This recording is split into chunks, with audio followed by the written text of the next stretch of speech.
vocês que estão em casa, muito obrigado.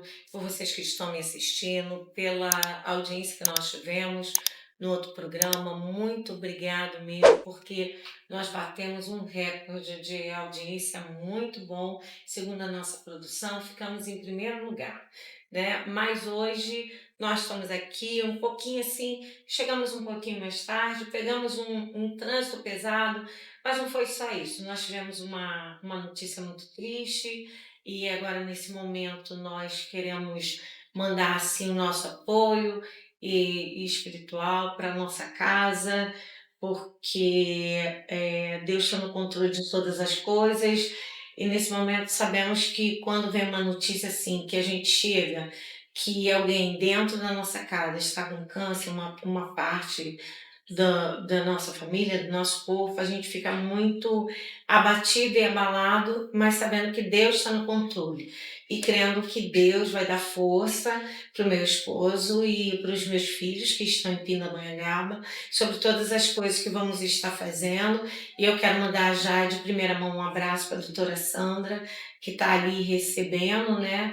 A Lili com muito carinho, e também a doutora Graziella e a Adriana, e o nosso querido amigo Edmundo, que está ali apoiando na minha casa, e eu creio que vai dar tudo certo, porque nós, quando temos fé, ela move as montanhas. Então, você que está me assistindo, dentro da sua fé, comece a orar pela minha casa, pela minha família e por mim, tá? Porque eu creio no milagre e eu creio que Jesus faz milagre.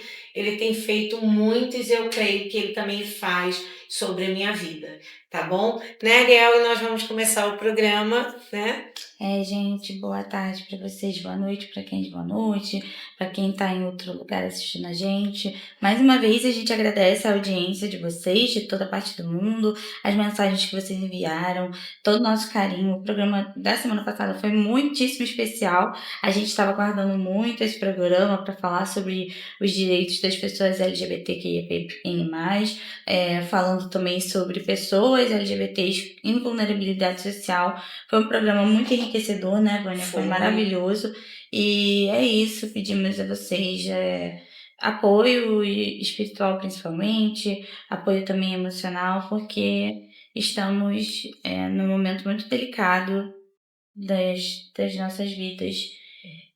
Mas hoje estamos aqui com a Tainá, que é uma menina super promissora da Vila Cruzeiro, daqui do Rio de Janeiro. É uma comunidade ali do Complexo do Alemão. Estamos também com o Vinícius Rio, que é do MDB, tem uma vasta vivência dentro da política do MDB aqui no Rio de Janeiro e dentro do Estado brasileiro. Então, muito bem-vindos, gente. É um prazer que a gente tenha essa conversa hoje, que eu acredito que vai ser muito enriquecedora em diversos aspectos. Eu já vou para você, Tainá, mas eu vou começar primeiro com o Vinícius. Vinícius, de que maneira você entrou na política? Em que momento você entendeu também que você era um ser que poderia trabalhar dentro da política? Primeiro, boa noite a todos. Obrigado pelo convite. Obrigado, Vânia. Obrigado, Ariel. Eu começo muito cedo, em 1996, né? Eu fazia parte da Igreja Universal do Reino de Deus e a igreja achou que havia uma necessidade de entrar no meio político, porque na cabeça dos comandantes da igreja, dos líderes, se não tivesse uma proteção política, ela iria ser destruída pelos que governavam a política. E fiquei 4 anos naquela igreja com esse pensamento, até que eu comecei a olhar a situação do meu povo, né? E minha própria história de infância, né? Comecei engraxando sapato, vendia bala. Aqui na antigo Detran, na Francisco Vicário, tinha uma Caixa Econômica, tinha vários bancos, nem tinha a questão do aplicativo. Então se fazia filas enormes na Caixa Econômica, era até desumano, né? A pessoa chegar de madrugada para ser atendido na hora que vai fechar, para poder pegar o PIS e tal. Não tinha essa facilidade que hoje tem, do PIS bater direto na conta. E eu vendia água ali, vendia refrigerante, isso tudo muito novo, dos 8, 10, 11, 12 anos. E eu vendo essa história do povo periférico, eu sou morador da comunidade de Tuiuti, falei, cara, eu tenho que fazer alguma coisa. E eu falei, mas como é que eu vou fazer alguma coisa? Como é que você, morador de comunidade, negro, periférico, vai fazer alguma coisa como? E eu fiquei desde criança com essa fixação, cara. E aí entrei pra política. Aí eu decidi que naquele momento, quando eu vi que a política podia proteger uma igreja, o que ela poderia fazer pelo povo? Então, naquele exato momento, eu decidi entrar pra política. Entrei pra política em 1996, então até hoje. Você tinha quantos anos quando você entrou? Quando eu começo a fazer a primeira campanha, eu tinha 12 para 13 anos de idade. Você era um adolescente, então. Então você começou a fazer parte dentro da juventude ali, né? Isso. A gente ia para as ruas pedir voto, botava nos correios, que podia colocar o papel sem pedir autorização. Então a gente fazia essa mala direta. E no dia da campanha, a juventude toda da igreja ficava nas bocas de urna fazendo boca de urna. E ali na sua adolescência, né, com 12 para 13 anos, o que você percebia dentro desse espectro de meu povo, ele também precisa de um olhar? O que você observava que faltava ao povo ali? Você disse que você é da comunidade do Tuiuti, né? Fica ali em São Cristóvão, para quem não conhece, ali perto do bairro Imperial. É no bairro Imperial mesmo. Bairro Imperial. Isso aí. É uma região... atravessa ali a Mangueira, né? Logo depois que atravessa... Do lado da Mangueira. É uma região bem próxima da rodoviária do Rio, do centro do Rio, não é muito... Lugar mais lindo do Rio de Janeiro. Tem lugar melhor. Paraíso. E em que momento você percebeu que o seu povo especificamente precisava de políticas específicas e quais eram elas? Então, a gente tinha muito pouco ou quase nada de políticas públicas naquela época. A gente tinha a condição da comunidade, era toda cheia de lama. A gente vai ter obra a partir do ano 1998, 99, 2000, vai entrar a Favela Bairro. Aí ele começa a fazer com o César Maia, que para mim é o melhor prefeito para as comunidades da história do Rio de Janeiro. Todo mundo faz o paliativo, o César Maia fez obra de verdade. Eu nunca trabalhei para ele. Nunca. Estou falando aqui por gratidão mesmo. Ele nem me conhece, mas por tudo que ele fez, a comunidade. A gente subia, não tinha saneamento básico, não tinha nada. As ruas eram esburacadas, não tinha rua asfaltada, nem de paralelepípedo tinha rua. Era de barro. O César Maia entra nas comunidades, faz obra de verdade. E aí eu vejo, cara, ninguém olha para nada que a gente precisa. Por exemplo, mesmo vindo no Favela Bairro, eu falei assim, mas ninguém perguntou a gente o que a gente precisa. Eles entraram, fizeram praça, fizeram quadra, mas não fizeram escola. Eu com 12 anos, assim, cara, eu tenho que descer, pegar um ônibus sozinho, eu sou uma criança. Porque eu comecei a pegar ônibus com 8. Então, eu tinha que ir sozinho. Mas se fizesse uma escola aqui. E para minha época, era muito avançado a minha assim, como é que esse garoto tá pensando tudo isso, que é tudo isso? Porque eu tinha uma sede de ajudar. Eu não queria que as pessoas passassem por aquilo que eu passava, de ir para a escola só para comer. E as professoras, que não é culpa delas, elas não tinham um treinamento psicológico para entender que aquele jovem extremamente rebelde, extremamente raivoso, estava com fome. Eu passei por uns episódios que eu conto e a gente até faz uma volta no tempo. Eu tinha por volta de meus 10 anos e eu tava com muita fome. Eu fui pra escola, aí tinha os menininhos que tinham mais condições, que comiam melhor. Aí a gente falava assim, você não vai comer não? Bota a tua comida no meu prato. E por trás dele a gente pegava sempre uma banana a mais, uma laranja a mais. A diretora viu isso, parou a escola inteira. Aí falou assim, você tá com fome, botou 12 bananas. Eu falei, agora você vai comer isso tudo. E eu comi. E a gente não entende o que é uma humilhação. Porque na minha cabeça eu tô com fome. Eu queria era comer. Na cabeça dela, ela estava me dando uma lição. E ela não sabia que a vida já estava me dando lição todos os dias. Então, vivendo nesse mundo infernal, porque é um inferno, apesar de não ter fogo, porque todo dia você tem que se desenterrar para se lavar, botar uma roupa e começar a corrida, que o pessoal já começou. Já tem gente muito à frente da gente. Então eu falei, cara, a gente precisa de muita coisa nessa comunidade. Precisa ajudar as pessoas. A gente precisa de uma escola decente. Mas o cara não adianta ter uma escola decente, professor capacitado, se ele está passando fome. Se ele tem uma família estabilizada. Se ele não tem um apoio familiar, se ele não tem alimentação, tu pode botar no colégio particular, aquele cara não vai conseguir. E não vai alcançar. A base familiar é muito importante. Então a gente tem que cuidar da família. E eu vou crescendo nessa vibe. Sim. Cuidando da família e assim dando um apoio para aquela criança, né, que vai para a escola e que ela venha a ter não somente a alimentação escolar, mas sim uma alimentação dentro de casa, uma alimentação dentro do apoio chamado família, que nós sabemos que isso dentro da comunidade, nós sabemos que há uma necessidade muito grande de várias pessoas que eu conheço que saem cedo para trabalhar, tem que deixar seus filhos, muitas das vezes tem que deixar o filho com alguém na família, para poder batalhar pelo direito daquela criança.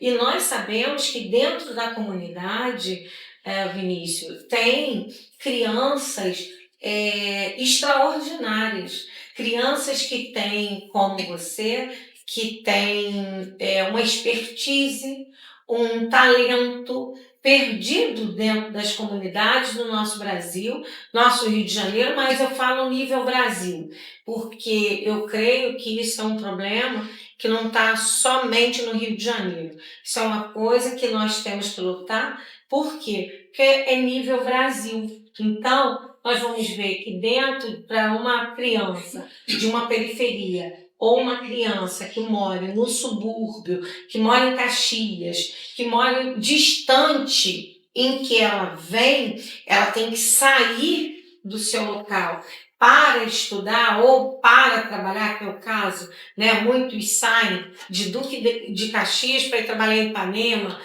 e não tem assim somente uma visão de um salário digno, de uma passagem mais coerente, porque nós sabemos aí que a passagem dentro do Rio de Janeiro, ela é o quê? R$5. Mas e a passagem para Queimados? É R$18. A passagem para Caxias? A passagem para Campo Grande? Então, assim, nós sabemos que o Rio de Janeiro, nós temos passagens altíssimas, em que hoje, numa época que você, quando você era criança, que eu também era, então, assim, nós temos uma infância, uma escola bem diferente das escolas de hoje.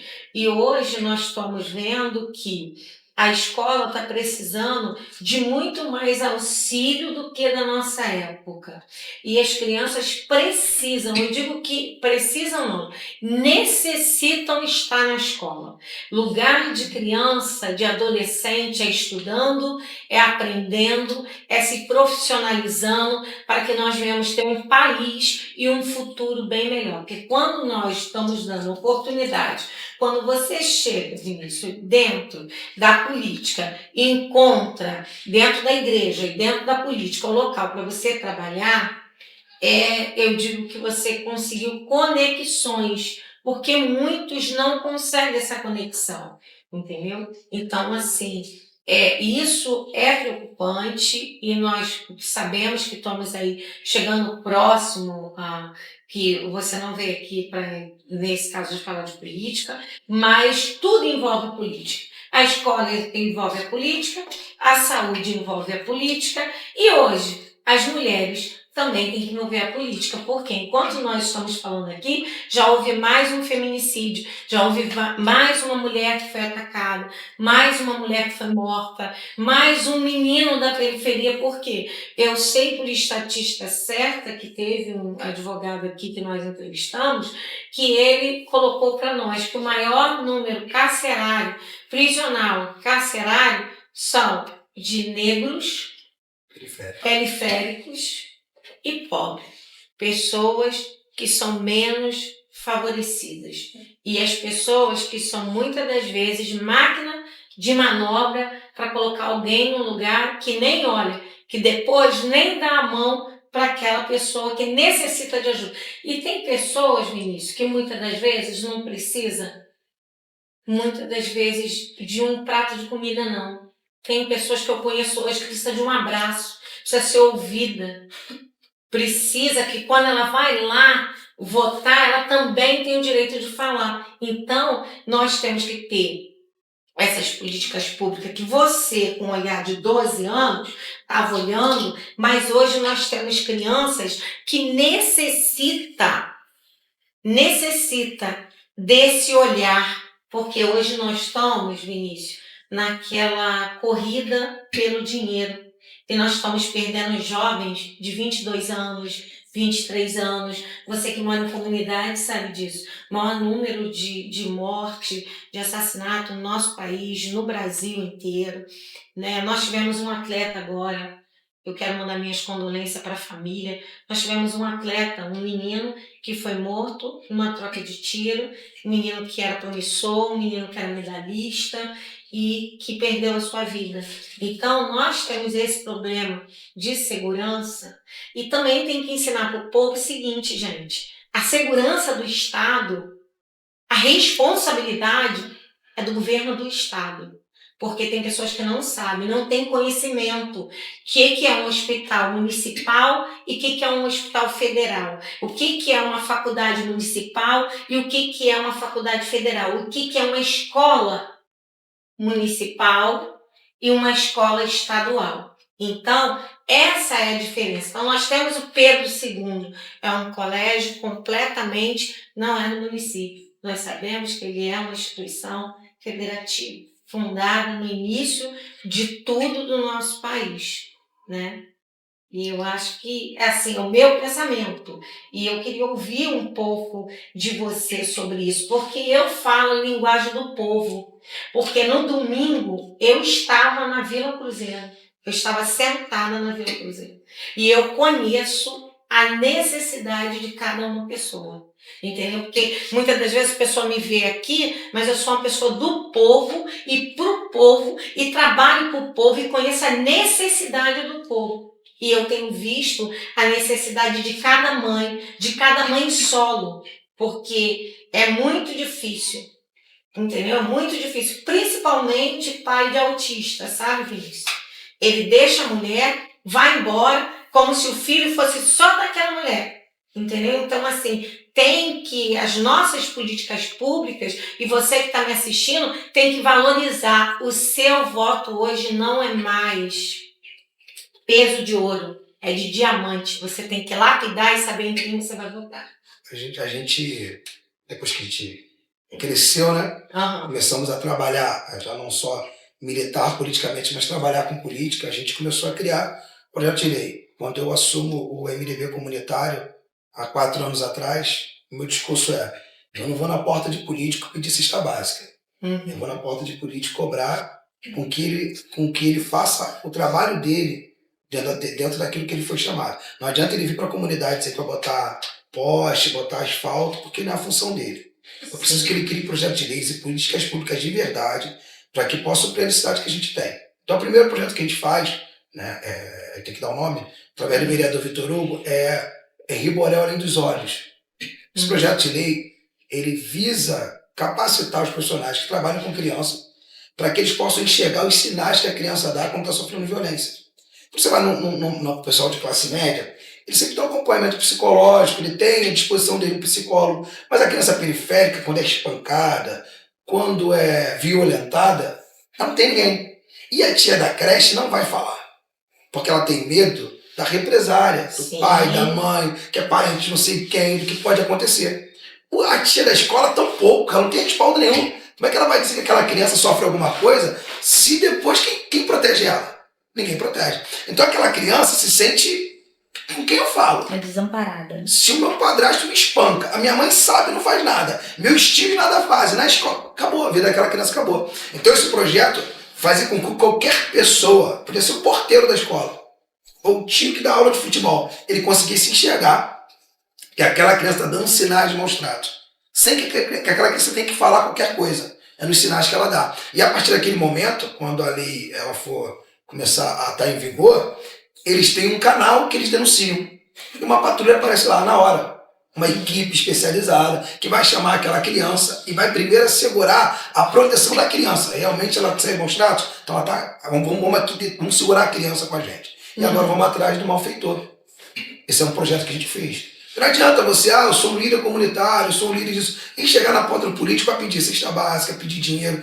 Você se vendeu, ele não vai te ouvir. Sim. Eu preciso de leis que façam com que eu possa proteger o meu povo. Já comecei protegendo a criança. Agora a gente fez mais uma lei que foi votada no começo deste ano, salvo engano, que é a lei do Bombeiro Civil Comunitário.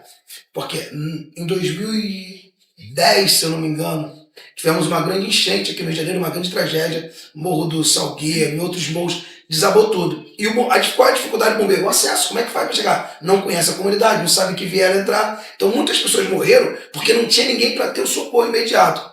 Esse projeto do Bombeiro Civil Comunitário, ele capacita as pessoas que moram na comunidade, contratam essas pessoas para que elas sejam socorro urgente naquele momento. Saibam fazer os primeiros socorros, saibam trabalho de prevenção. Então a gente está trabalhando, ou a gente trabalha, depois que conseguir entender que a única maneira de proteger o nosso povo é criando leis ou políticas públicas de verdade. Que sejam Então, eficientes. e a gente tem que entender que para essa lei passar, nós temos que ter uma bancada que vote a favor dessa lei. Que é isso que o povo não entende, é isso que o povo não sabe. Tem muita gente que acha que assim, poderia fazer isso. Não. Tem uma bancada, tem um local que ali vai ser estudada aquela lei e aí vai passar. Passa estadual, federal e Senado.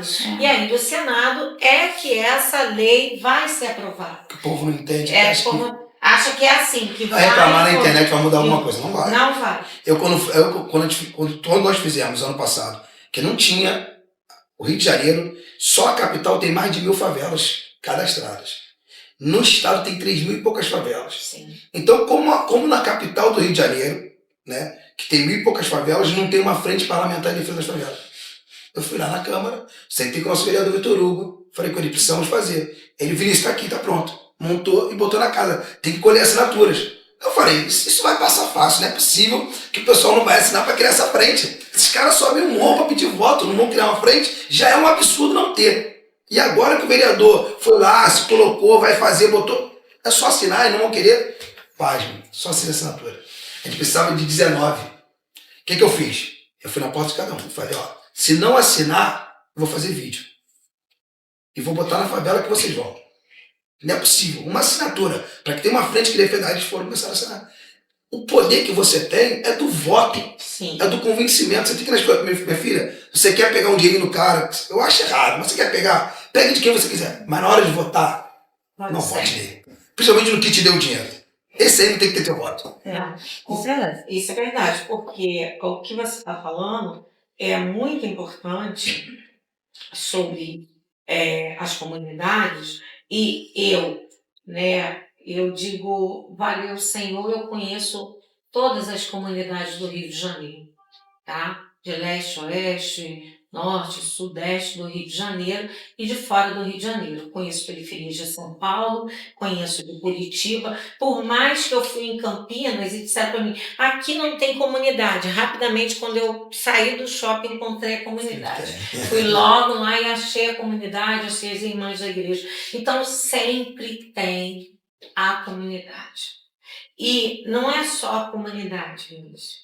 Nós temos pessoas que necessitam, que estão na Baixada Fluminense, que estão em Petrópolis, sabe? Muita gente. Então, nós temos visto que tem sido feito um trabalho, que é um trabalho de formiguinha, de algumas pessoas que olham pelo bem do povo e que quer esse bem do povo. A gente vê que muitas das vezes essas pessoas estão fazendo uma corrente sozinha. Eu, por exemplo, eu faço trabalho social sem ajuda de político, sem ajuda de igreja, porque eu acho que a igreja tem que reformar muita coisa, tá? Eu conheço muito de igreja e eu falo para a igreja e para os pastores da igreja. Tem que mudar. Porque se não mudar, meu irmão, se você acredita no inferno, é o endereço que vai. Então, assim, por quê? Porque nós temos que buscar fazer o bem. Se eu aqui estou no meu papel de entrevistadora, de jornalista, eu e Eliel, mas eu sou uma pastora e eu vejo a necessidade do povo.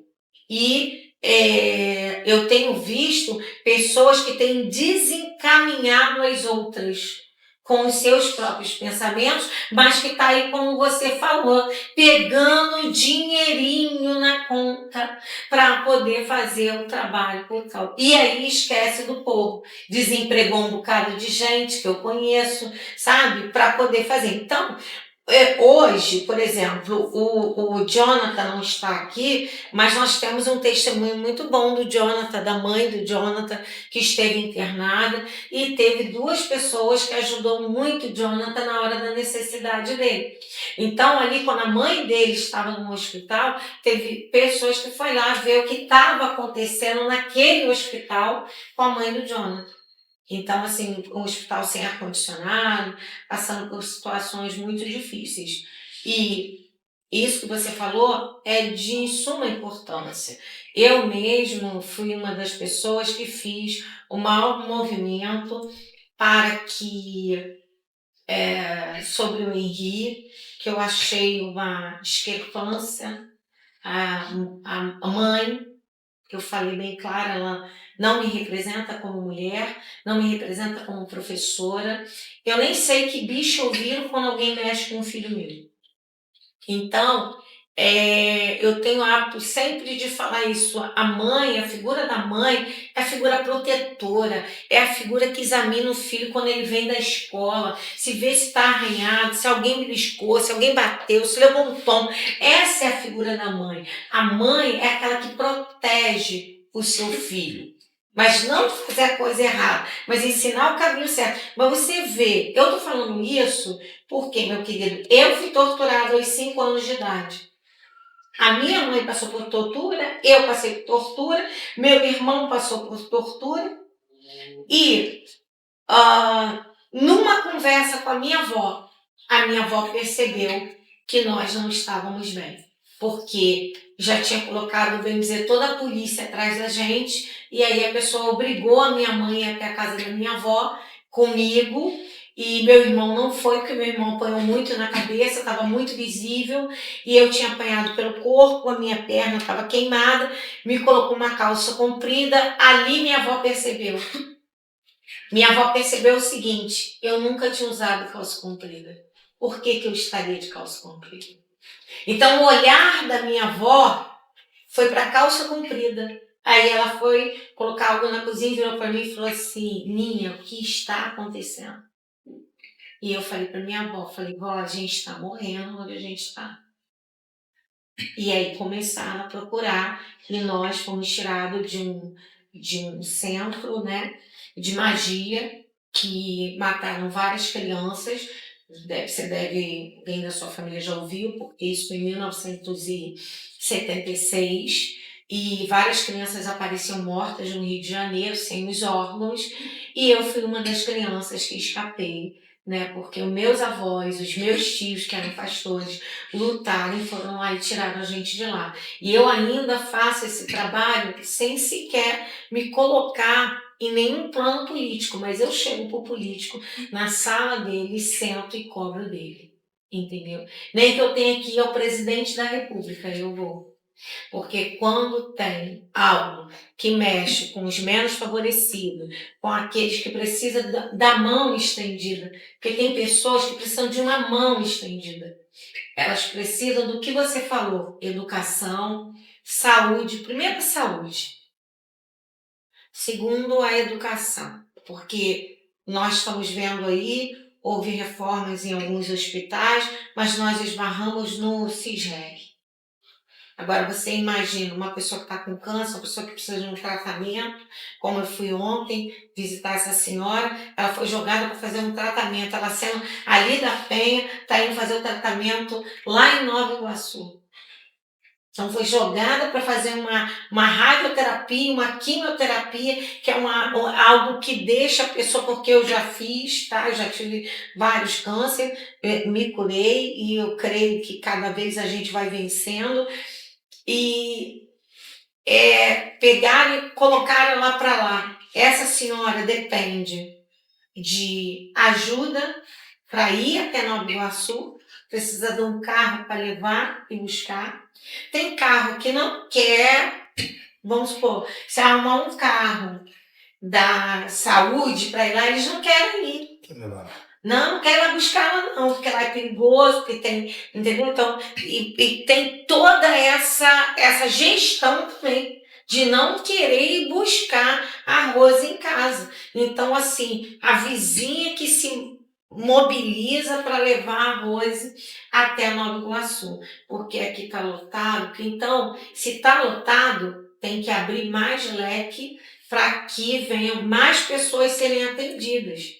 Sabe? Eu sei que muito câncer está vindo da alimentação, da mal colocação dos alimentos armazenados, sabe? Armazenamento de alimentos. A gente sabe que tem toda uma coisa por trás disso aí, colocado muito veneno sobre as verduras e frutas. Isso tem que ser uma coisa controlada, como é na Europa. Então a política também tem que entrar para fazer a fiscalização e fiscalizar quem está fiscalizando, que está passando o alimento, de você pegar uma laranja dela tá branca até, de tanto veneno que colocaram na laranja. Mas no Brasil, não que o Brasil seja maravilha, tá? Uhum. Mas o Brasil tá quase padrão Europa, porque existe um padrão para importar. Sim. Então ele é fiscalizado toda a Sim. produção. O problema é as clandestinas, que não dá para controlar. Sim. Aí tu vê um produto muito barato, vou comprar ali, olha.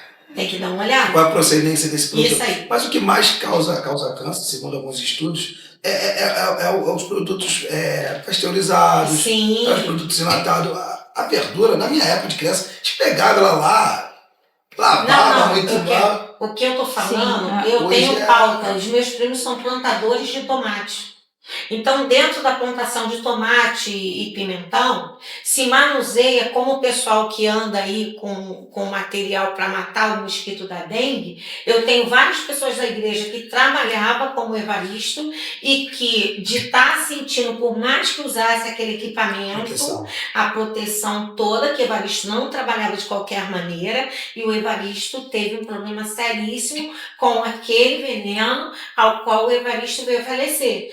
E os irmãos da minha avó, que não tinham esse controle na época deles, ficaram doentes e o câncer foi ocasionado. Nós tivemos o maior cantor sertanejo morto pelo veneno do tomate, que foi o Leandro. Mas hoje no caso... hoje já é mais controlado. Tem mais controlado e até um incentivo. Sim. Um imposto, alguma coisa, se não me engano, não é muito a minha área, mas se você seguir os padrões, para você importar, você não importa. Sim. Se você esse tipo de veneno, você não importa. Não, você não consegue exportar, né? Eu mesmo estive na Europa e não podia o queijo daqui, não podia a carne do boi, não podia um monte de coisa. Por quê? Porque estava acima do padrão mandado, que lá não aceitou entrar. Não estava dentro da norma que eles pediram. E aí, né, e o frango com salmonela. Aí voltou pro Brasil. Aí aqui eu ouvi uma pessoa dizendo, põe no fogo que mata a salmonela. Aí eu disse, por que lá eles não aceitaram? Era só eles botar no fogo também, né? Aí a pessoa ficou desconcertada. Eu falei, lá tem fogão, tem gás, tem tora de madeira para comprar, você vai exigir qualidade. Isso, qualidade. Então, o que você está falando é muito importante e, principalmente, voltando para a escola e para as crianças, eu acho que tem que ter esse olhar, sim. Eu acho que tem que ter um olhar principalmente para aquelas crianças que têm uma dificuldade maior de falar, ou de uma criança muito alegre que, de repente, essa criança parou dentro da sua casa de fazer o que ela fazia, de agir do jeito que ela estava agindo, porque essa criança está pedindo socorro. Nós temos que aprender, sabe, Vinícius, olhar para a criança e o olhar dela falar conosco. Porque meu avô dizia, e a Bíblia fala, que os nossos olhos é o espelho da alma. E o nosso sofrimento ele tem que estar aparente pelo nosso olhar. E se a pessoa que olhar para nós e ver que nós estamos sofrendo algo, que não é só as crianças, nós sabemos que tem muita gente aí que está sofrendo, tá? E nós precisamos ter esse olhar, sabe? E eu acho que quem tem a máquina na mão tem que ter esse olhar. Apresentamos uma proposta já, né? Próximo governo, para que se crie o centro educacional. Ou seja, em vez da criança vai agora ainda tem o jardim ainda, né? Tem. Jardim até acho que é quarto ano. Isso. Quarto ano, e depois vai para outra escola. Não, tudo na mesma escola, o centro educacional. Porque os irmãos podem estudar na mesma escola. Sim. Um centro educacional, em período integral, numa escola integrada, onde você tem, além da educação, você tem dentro daquela escola a cultura, você tem dentro daquela escola o esporte. Os maiores atletas nos Estados Unidos saem de dentro das escolas. Sim. Os nossos saem da escola para ser atleta. Aí não existe isso. A escola tem que ser o celeiro onde forma os atletas. Porque se você não viralizar, se você não ganhar um montão de medalha, igual a Tainá ganhou, se você não chegar ao pódio, você pelo menos é um cidadão, você não vai estar nas ruas. Sim. Porque o cara vai lá, ele arrisca tudo. Ele, Não dá para estudar e ser atleta. Não tem bolsa, não tem nada. Vou lá ser atleta. Não foi atleta, vai ser o que agora? Que você não estudou? Então a gente precisa aqui formar centros educacionais, escolas integral e integradas, a cultura. Tem que, se a gente disponibiliza. Nós tivemos um político que hoje não está entre Leonardo nós. Brizola, meu grande. Então, ele foi o homem que mais pensou. Ele da Ribeiro. É. E essa escola integral também, a gente precisa integrar os clubes. A gente fornece policiamento, os clubes, eles usufruem do nosso espaço público. Eles arrendaram o Maracanã. Mas o Maracanã foi feito com o dinheiro do povo. Esses clubes têm que voltar alguma coisa pra gente. Sim. Então eles teriam que contribuir, dando um espaço dentro do clube para as crianças que estão na escola, integrada, poderem fazer teste lá. Não é só empresário, não. As crianças têm. Para que a gente possa voltar a sonhar. O que destruiu as nossas comunidades e tornou nossos jovens em bandidos? Porque antigamente, no tráfico de droga, não tinha criança. Ariel, tem agora. Na minha época não tinha. Você ia lá, o bandido chegava pra você, compra ali a mortadela, refrigerante pra mim. Tu ia lá comprar. Quando você voltava, ele pode ser perdido, sai. Ele deixava você ver ele fumando. Por que essas crianças entraram? Porque primeiro a gente lança o funk. Todo mundo adora o funk. Começamos a sonhar. A gente pode ser artista, cara. A gente pode chegar. Aí demonizaram o funk. Aí os poucos que sobraram só sobreviviam se fizesse rap pra bandido, porque eles contratavam. Porque os grandes clubes já não contratavam mais. Na TV já não passava mais, quer dizer, fez a gente sonhar e ao mesmo tempo. Aí começamos a sonhar com futebol. Aí quando a gente começou a sonhar, vieram os empresários. E agora o cara que é classe média, que tem uma alimentação melhor, que tem um pai que bota um dinheiro, que ele pode ficar integralmente sendo cuidado por fisioterapeuta, por tudo mais, ele vai ser um atleta de alto rendimento. O futebol não é mais qualidade, é alto rendimento. O garoto de comunidade que tem que trabalhar, que acorda de madrugada, que tem que estudar, como é que ele vai ter alto rendimento aí? Então acabaram com os sonhos. O que sobrou? Sobrou a favela. O que sobrou para ganhar dinheiro? A favela. O que sobrou para ser artista? O bandido. Eu sou falado em todo quanto é lugar. Eu não virei o artista de futebol que minha mãe sonhou. Eu não virei o cantor de rap que todo mundo pensava. Mas eu sou o cara conhecido na comunidade que anda com fuzil. Todo mundo gosta. Todo mundo olha. A gente precisa oferecer alguma coisa para essa galera. A marginalização, ela virou um meio, né? Porque para ser cantor de rap sabe alguma coisa? Não. Não precisa cantar bem. Você precisa passar a tua história com verdade. E rap ela apologia às drogas. Não, era a realidade, aquilo ali era a verdade que a gente vivia. O rap ele defamava a polícia. Não, era verdade, a polícia entrava batendo para depois perguntar quem era. Hoje ela não faz mais isso porque tem câmeras, tem sempre alguém com o celular para poder mostrar. Mas na minha época, você ia pro baile era esculachado, pô. Sim.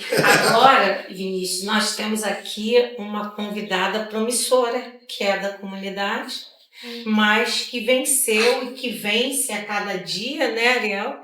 E que é um exemplo de menina para onde passa, na escola que ela vai, aonde ela anda, nas pessoas que, se ela tão jovem, já é um espelho para as pessoas que olham, porque você vê uma menina, como você falou, com tantas medalhas, né? Uma menina promissora. Essas medalhas todas são dela, gente. Essas medalhas que a nossa produção fez questão de colocar aqui na mesa para parecer bem bonita aqui na câmera, para todo mundo ver. Todas elas são da Tainá, essa menina que tá aqui com a gente hoje. Tainá, muito bem-vinda. Obrigada. É um prazer receber você aqui com a gente, tá?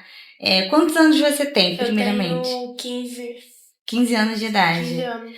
E essas medalhas que você tem aqui são de quê? São de jiu-jitsu. Eu posso falar que na época eu não gostava muito. Mas eu comecei a gostar devido que a minha mãe insistia, porque eu sofria muito bullying na escola.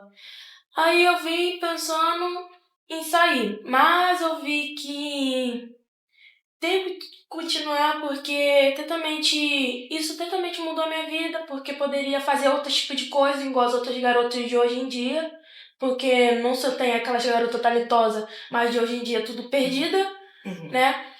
Aí totalmente eu segui o exemplo da minha mãe, como ela sempre esteve do meu lado. O meu pai, ele já não ajuda por nada, mas eu não esquento porque a vida sempre leva. Aí... Então você é você e sua mãe? Só eu, minha mãe e meus irmãos. Quantos irmãos você tem? Eu tenho 2. São mais novos ou mais velhos? São mais novos. Então você é a mais velha da Sim. sua família ali. Da família. E você entrou no jiu-jitsu com 8 anos, né? Que você disse. 8 anos de idade. Você sofria bullying na escola, então, com 8 anos? Sim, por causa da pele e o jeito que fala, que eu sou sapatão, que não sei o quê. Todo mundo tem Tem pessoas que têm preconceito com as outras pessoas, caso que as pessoas têm outro tipo de pele, outro tipo de tom e o jeito que a pessoa é. Aí, devido como eu era meio distante de todo mundo gostava de me implicar e fazer bullying com as outras pessoas. E eu era mais destacada da turma atentamente. Entendi. Então, eles te discriminavam ali, faziam de alguma forma violência. É porque o bullying, ele é uma violência, né, gente? É importante que isso seja pontuado. Sim. Esses adolescentes, eles vão reproduzindo essas pequenas violências que eles veem, essas grandes violências, na verdade, que eles vão vendo diariamente acontecendo dentro da sociedade. A criança, o adolescente, ele é um espelho, muitas vezes, do que ele assiste. Então, se a criança ela vai vir de um lar que esse tipo de assunto preconceituoso é normal, ela vai espelhar aquilo no outro. Ou se ela sofre algum tipo de violência dentro da própria casa, ela vai verbalizar outras violências fora de casa para outras pessoas, como uma maneira também de extravasar, de escapar ou de normalizar aquele comportamento que é visto como normalizado, né? Infelizmente, Tainá, você foi uma vítima desse sistema muito cruel, né, com os nossos adolescentes e crianças negras. Não a primeira e, infelizmente, não a última, porque a gente ainda sofre com esse problema todos os dias. Então, você sofria bullying dentro da sua sala de aula, na sua escola, por causa da sua cor da sua pele, da sua etnicidade, também do seu próprio jeito de ser mais reservada, né? Você era, então, mais reservada, não era tão de se comunicar, de falar ali com as outras pessoas. E aí, a sua mãe resolveu te colocar no jiu-jitsu por causa desse bullying, porque você estava ficando muito estressada com aquilo que você estava vivenciando, ou foi de uma forma para você se proteger também, caso alguém viesse com alguma forma violenta para cima de você tivesse algum meio de se defender? Sim, já aconteceu que uma garota tava querendo avançar em mim, mas eu não achei no modo agressivo. Só falei pra ela para evitar, porque isso ia dar uma confusão séria. E eu só me protejo pro bem, né? Porque tem outras pessoas que usam os jiu-jitsu pra outro tipo de coisa. Sim, pra ameaçar. Como ameaçar, matar, porque hoje em dia tá assim. Sim. Hoje o adolescente tá com outro tipo de cabeça, porque a maioria dos adolescentes estão fumando, estão bebendo, porque hoje em dia a maioria tá perdida. Aí, a única coisa que eu vejo é poucas pessoas hoje em dia fazendo projetos, porque mãe e pai matando filho, passa muito na TV. E hoje em dia o pessoal faz montão de lá porque tem oportunidade de fazer jiu-jitsu, capoeira. Hoje em dia tem muitas coisas lá dentro da comunidade. E tem também as crianças de hoje em dia. Tem algumas pessoas que estão indo pro lado errado, tem algumas indo pro lado bom, mas hoje em dia agora tá mais relevante, né? Aham. E você entrou no jiu-jitsu através de quê? Qual foi o projeto? Projeto devido que eu não sabia. O professor que era do jiu-jitsu era meu primo. Fui descobrir depois. Aí depois comecei a entrar no jiu-jitsu, só que ela era pago. Aí meu primo fez um negócio lá, uma bolsa grátis pra mim poder lutar. Porque ele falou que eu tinha muito potencial. Aí eu comecei a lutar, toda firmeza. Eu amava a academia, só que o problema, teve um probleminha que deu lá. E meu primo teve que se mudar pra outro lugar e então a academia afundou. Mas eu fui relevando ainda, fui tentando achar uma academia pra mim entrar. E entrei na segunda academia que tentamente foi muito, muito, muito colhedor pra mim. Mas o problema é que aconteceu algumas coisinhas mais pra frente. Tentamente essas medalhas foi tudo no segundo jiu-jitsu, né? Porque o primeiro eu lutava. Tentamente tava ensinando primeiro porque eu não sabia de nada. Aí no segundo eu tive que voltar tudo e fazer tudo de novo. Porque eu não tinha, devido que eu era faixa amarela na época, eu não tinha medalha nenhuma.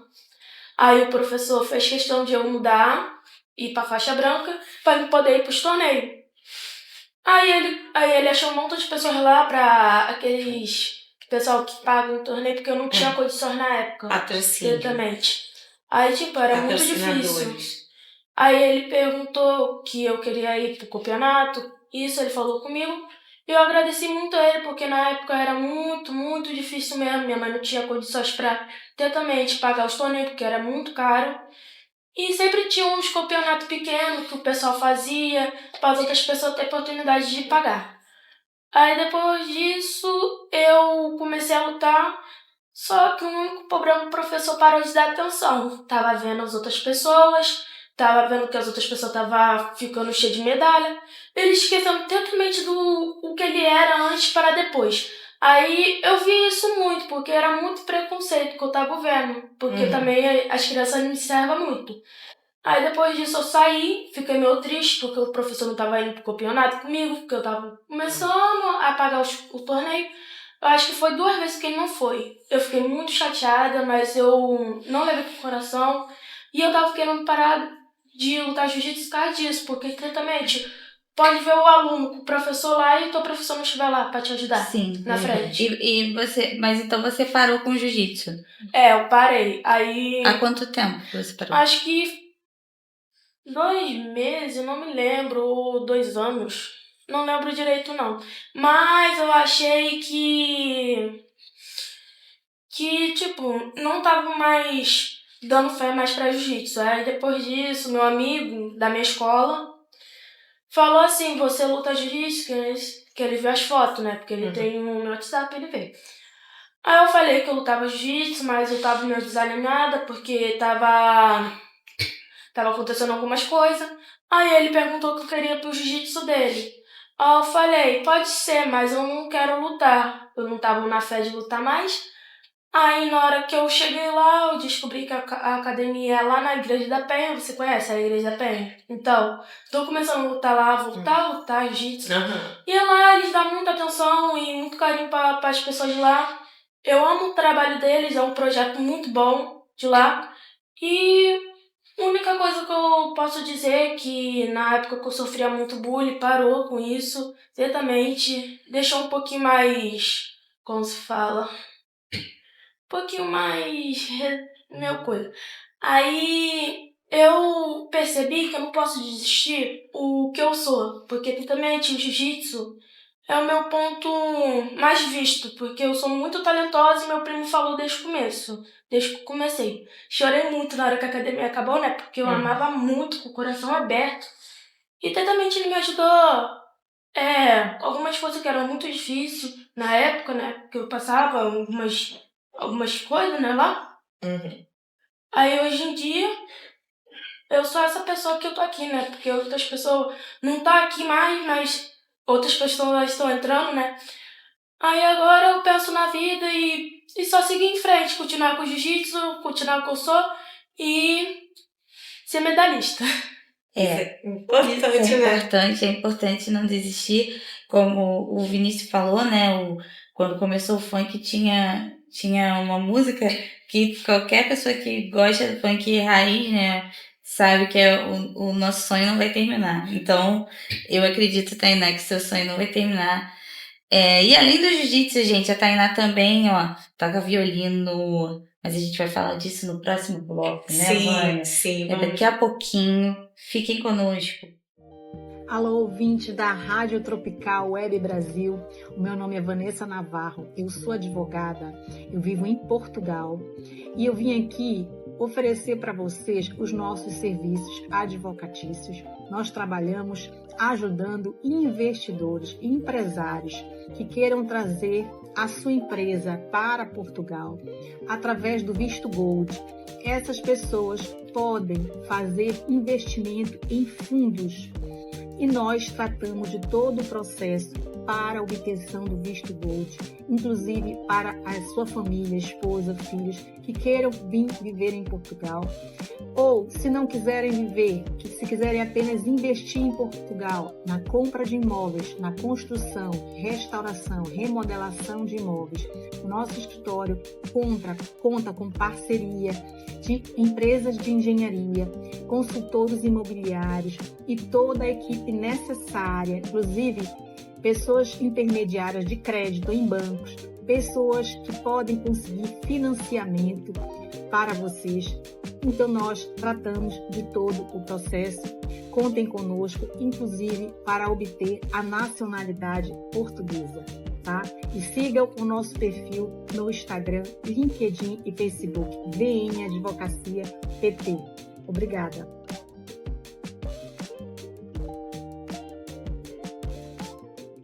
Ariel, nós voltamos com a Tainá aqui para falar dessa beleza de tanta medalha que ela recebeu no jiu-jitsu e também para pedir ajuda, né, gente? Para ajudar essa lutadora, essa esportista, mais uma menina que ao mesmo tempo que luta, Ariel, sabe o que me chamou a atenção?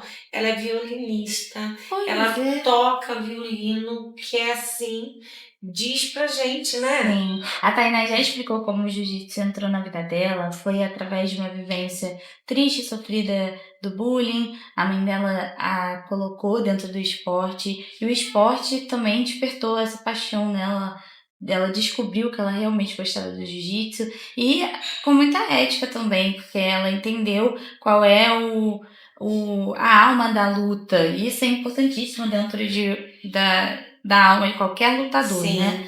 Mas, Tainá, a gente quer entender. Entendemos como entrou o jiu-jitsu, você foi para diversos campeonatos, ganhou medalhas, essas medalhas estão aqui todas expostas. Mas e o violino? Com quantos anos você entrou para o violino? Foi há pouco tempo, foi depois na hora que eu fiz aniversário de 15 anos. Eu não queria festa nenhuma, porque totalmente ia perder de tempo pra mim, que eu não gosto muito. Então, eu pensei em alguma coisa que era da minha infância, de 5 anos de idade, que eu via as mulheres tocando violino por telefone. Eu tentamente ia, eu amava. Toda hora eu perturbava minha mãe. Mãe, compra um violino pra mim no dia do meu aniversário. Mãe, eu quero isso aqui. Aí eu mostrava toda hora pra ela falou, um dia você vai ter, calma que espera que agora eu não tenho dinheiro, porque é muito caro o violino. Sim, é um instrumento caro. Porque tem que ter condições pra ter um, e na época era meio difícil. Aí, um tempo se passou, na hora que eu fiz aniversário, eu ganhei um violino. E totalmente isso me despertou muito o meu coração, porque isso é desde que eu tinha 5 anos de idade, perturbava minha mãe, perturbava muito. Aí, depois disso, devido que lá na comunidade não tem aula de violino, comecei a assistir aula no YouTube, que eu via lá, aí eu comecei a aprender. Devido disso, não tenho aula de violino, mas eu sei tocar um pouco. Então, lá na sua comunidade não tem um projeto que seja assim, voltado para o violino, né? Porque Sim. pode ter até às vezes um projeto Sim. de música, mas que seja tem. para uma outra vertente, para instrumentos de batuque, bateria, ou violão, que é mais, né, que é bem comum. O que tem mais? Mas eu acredito que o violino, o piano, por exemplo, que são outros tipos de artes, né, outros tipos de instrumentos. É mais difícil. É mais difícil de ter. É importante que a gente tenha, né, Tainá? E aí eu jogo também aqui com você, Vinícius. Seria de extrema importância, né, que isso também fosse trabalhado dentro dos projetos sociais, voltado para a música clássica. E a favela acaba sendo muito estigmatizada, eu acredito, né? Porque por que não existem tantos projetos assim com esses instrumentos que são vistos como instrumentos mais elitizados, e sim os outros, né, que são mais populares, né, que você tem no samba? Porque eu acho que as pessoas acabam atrelando muito a favela, o samba, como se fosse tudo a mesma coisa, como se as pessoas da favela elas, estivessem estigmatizadas. Mas a gente tem pessoas como a Tainá, que tem a paixão por um instrumento que às vezes parece uma realidade muito distante, né? E eu acho que você que trabalha com essa questão das políticas públicas e também é uma pessoa que tem vivência dentro de favela, né, criado dentro do Tuiuti, entende, como você disse, a realidade do seu povo e ficou indignado, né? Foi a partir de uma indignação que você vem nessa luta. Você poderia dizer pra gente de que maneira, né, o Estado, o município poderia trabalhar para que pessoas como a Tainá, que tenham um olhar para uma outra esfera musical, de que maneira, né, poderia ajudar pessoas como ela? Então, a gente tem dois tipos de políticas públicas, né? Política de Estado e política de governo. Diferença de uma para outra. Política de Estado é aquela que, independente do governante, ela vai existir, porque ela não depende dele, é uma política fixa. E a política de governo, ela fica enquanto aquele governante achar interessante. Todas as políticas públicas que é feita em comunidade, elas são temporárias. Então ela é feita para período de eleição e depois acabou. A gente na comunidade não provoca esse tipo de projeto, e você vê pouquíssima comunidade tem, porque a pessoa gasta uma fortuna comprando um instrumento desse e depois para dizer o seguinte, acabou a campanha, acabou o projeto. Mas não tem jeito, claro que tem. Se a gente fizer esse projeto na parceria com as orquestras e as orquestras fizessem esse projeto numa lei de incentivo da cultura, seria diferente. Porque aí a orquestra ela faz o projeto e ela dá um canal para aquele que realmente tem talento. Porque eu toquei muito, sou ótimo tocando e vou para onde? Vai chegar uma hora que eu vou desistir disso aqui, que está ficando caro, roubando o meu tempo, e eu não estou chegando a lugar nenhum. Se eu não tiver um projeto que me leve para algum lugar, que me dê um norte, política pública ideal para música clássica, ela tem que vir de dentro de uma orquestra. A orquestra tal vai lançar N projetos nas comunidades. E aqueles que forem melhores, qualificados, que não seja só uma onda, porque quando você lança um projeto, vem a galera, eu quero, mas depois não é aquilo que eu quero. Aqueles que forem melhor, mais qualificados, a gente vai trazer, né, para estar tocando com a gente, para fazer algumas apresentações, aí é legal. Enquanto for só política de campanha, política de governo, dificilmente a gente vai ter. A Tainá provavelmente é um ponto fora da curva. Você não tem, se você dificilmente fizer um café para 4 Tainá, você consegue 4 Tainá. Sim, então, assim, esse é o problema. você está aprendendo através do próprio YouTube, né, Tainá? E você se sente confortável de pegar pra gente o seu violino e mostrar alguma coisa que você... O violino, ele não está coisando porque isso que eu fui... É como você falar para todo mundo ouvir. Por que ela não vai tocar o violino, gente? Mostra que houve com o violino, que ela trouxe o violino para tocar, mas... O problema, na hora que eu fui afinar o violino, né? Porque devido que eu era muito nova e também eu tenho uma mão meio pesada, cara, no jiu-jitsu, que eu tenho uma pegada boa, na hora que eu fui apertar, esse cantinho aqui soltou. Aí eu vou ver lá em Ramos pra ver que tem um cara que bota de volta, é uma cola específica pra violino. Aí eu vou ver, aí eu vou começar a tocar de novo, porque eu sou muito nova. Na primeira vez foi aquele vídeo que eu tava, né, com o violino na mão, minha mãe me gravou totalmente discreta. Aí eu tava tocando violino pela primeira vez, por um som, porque eu sou cega de um olho e também não tem como ver na hora que você bota os dedos aqui. Devido que você pega o violino dessa maneira, você não consegue ver onde o som vai sair. Entendeu? Aí você tem que ter uma boa audição. Uma boa audição. Pra poder... Gente, ela tá um pouquinho nervosa porque é a primeira vez dela no programa de TV. Mas qual foi a primeira música que você começou? Foi uma música totalmente de... um som de anime, que foi do Naruto. Devido que o som, ele fica na minha cabeça, aí eu tento tocar. Foi a primeira vez. Aí eu comecei a ver que no hino também tem. Aí eu fiquei totalmente fascinada e comecei a tocar. Aí eu escutei. Vi algumas aulas que tava lá no YouTube. Não era grande coisa, mas já ajudava algum processo contra isso. Aí eu comecei a me apenhar mais. Fazia acho que até de noite algumas vezes, né? Porque o pessoal sempre fica mais no sábado, acordado de noite. Aí eu aproveito e já toco violino. Aí de tarde também eu faço isso.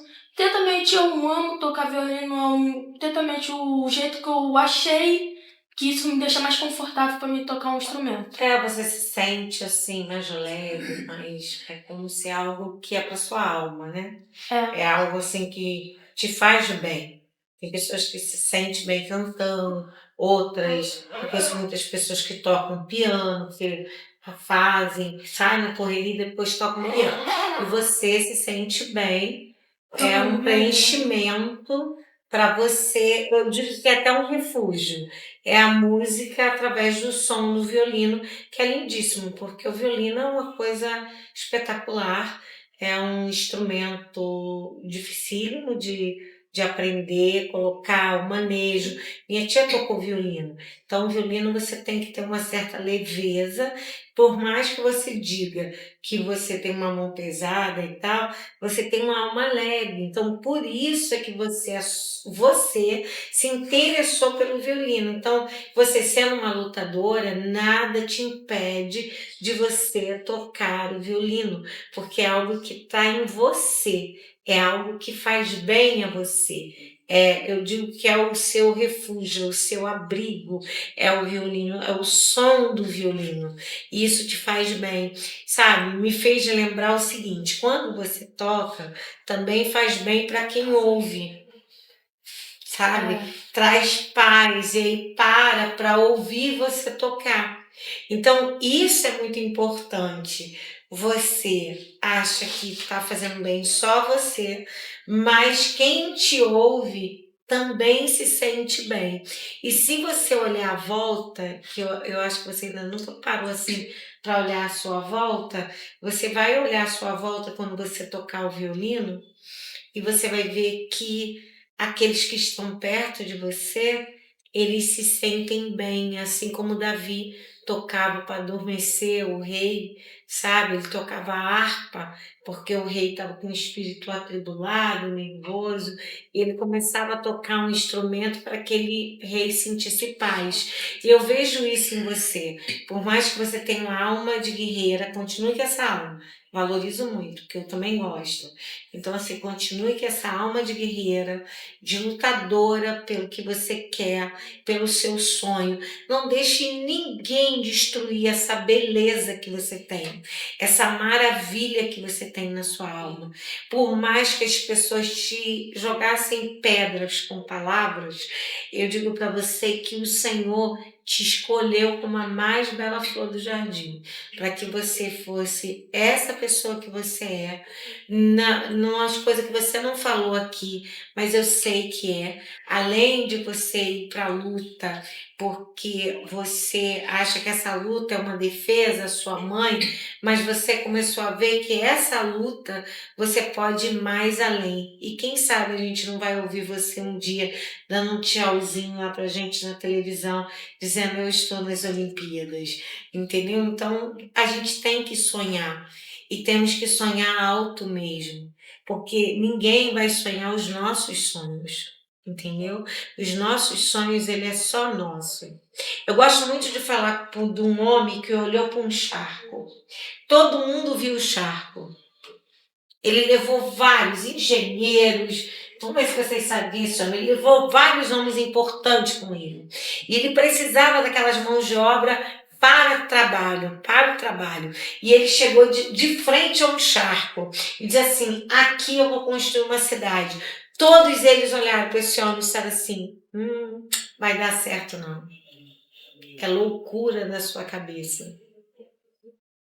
E hoje a gente temos o Parque da Disney, que foi construído por um homem que olhou para um charco e viu uma cidade. Mas nem todo mundo que estava com ele conseguia ver o charco. Esse é meu conselho para você. Nem todo mundo que vai estar do teu lado vai conseguir ver aquilo que você está vendo, aquilo que você sonha. Mas você tem que fazer o seu sonho virar realidade. Isso é que está escrito lá no museu. O meu sonho se transformou em realidade. Por isso que nós temos vários castelos, o parque é gigantesco, e fora a cidade, porque muitos falam só do parque, mas tem as casas, tem os condomínios naquela cidade, onde não era nada, era um charco. Entendeu? Então, assim, o olhar diferente. Então, eu olho para você e eu já sonho com você numa Olimpíada. Eu sonho com você tocando na Orquestra Teatro Municipal. Eu sonho com você em ver você aonde você tem o seu sonho de ir. E eu sei que o seu maior sonho é poder ajudar a sua mãe e seus irmãos. Porque eu sei que é isso que você quer para você, para sua família. E eu sei que Deus, ele vai proporcionar o seu sonho. e ele vai trazer e fazer virar realidade, tá? E não fique nervosa não, fique tranquila. Eu também, eu faço o desbravador. Tem época que eu faço também, que sobra, né, no sábado e domingo. Eu faço o desbravador. Não é escoteiro é outra coisa, desbravador é outra. E eu faço devido à igreja que ajuda muito o diretor de lá, que é o Flávio, que alguém conhece ele já sabe. Manda um abraço pra ele. Tem muita gente vendo. Aí ele diretamente me ajudou muito a conversar com as outras pessoas, porque eu era muito fechada com muitas pessoas, não falava com muitas crianças de lá. Ele me ensinou que a vida também tem que, como se fala, ter mais, como se fala, proximidade pra conhecer outras pessoas, porque sozinha não vai nada. Aí ele me ajudou muito a saber outros tipos de coisa, nossas coisas. E eu aprendi muito com ele mesmo, aprendi bastante coisa. E também eu aprendi através dele, porque ele fala sobre a palavra de Deus. E também eu, na época, acho que não era muito chegada à igreja. Eu era meio que, como se fala, era meio favelada por aí, que eu era uma criança totalmente, pra falar a verdade, perturbada. Aí comecei a falar com outras pessoas e fazer as amizades. Aí eu vi que nem todas as pessoas é o que eu penso, né? Porque na época eu pensava que as pessoas eram tudo ruim, na época. E eu vi que nem todas as pessoas que é o mal dos outros, né? Aí, através dele, eu aprendi isso. É bom, são conexões, são palavras, conversar, saber também distinguir quem é uma pessoa boa, como nós estamos falando aqui, né, eu e o Vinícius, para ver, reconhecer as pessoas pelo olhar também, se você tem algum amigo que precisa de ajuda, né, assim, você conhecer pelo olhar que aquela pessoa precisa de ajuda, sabe? E isso é muito importante, tá? Para mim é uma coisa sempre importante, né, Ariel? Sim. Que essa conexão da amizade e também, sabe, que eu sei que o esporte ensina muito. O esporte, ele acaba nos ensinando a essa coisa de união, de equipe, de força, porque assim, quando sai um grupo para competir com o outro, existe uma força ali, tá? Muito bom isso, muito bom esse bate-papo de hoje, viu? Nós vamos agora para um comercial. Já já a gente volta, né, Ariel? Já a gente tá de Já volta. já a gente está de volta aqui. Vamos só ouvir mais uma música e já voltamos. Olá, eu sou a Carla Cis.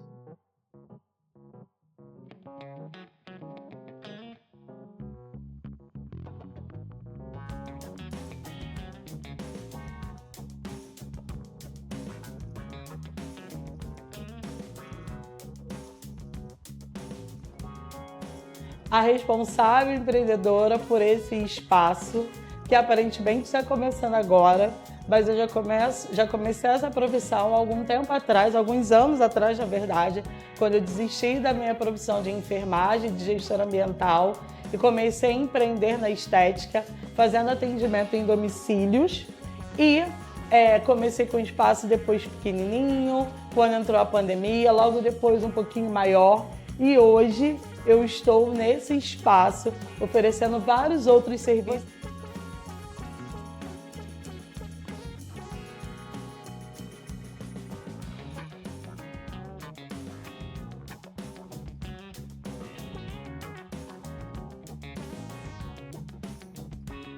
Você chegando aqui vai encontrar New Design para fazer as suas unhas, pé e mão. Aqui também vai ter o serviço de depilação, alguns dias com a parceria com a Rosângela, outros dias vocês vão estar comigo também para essa depilação. E você vai estar comigo para fazer o seu tratamento corporal e facial. Então sejam bem-vindos ao Estúdio Estética Carla Cis.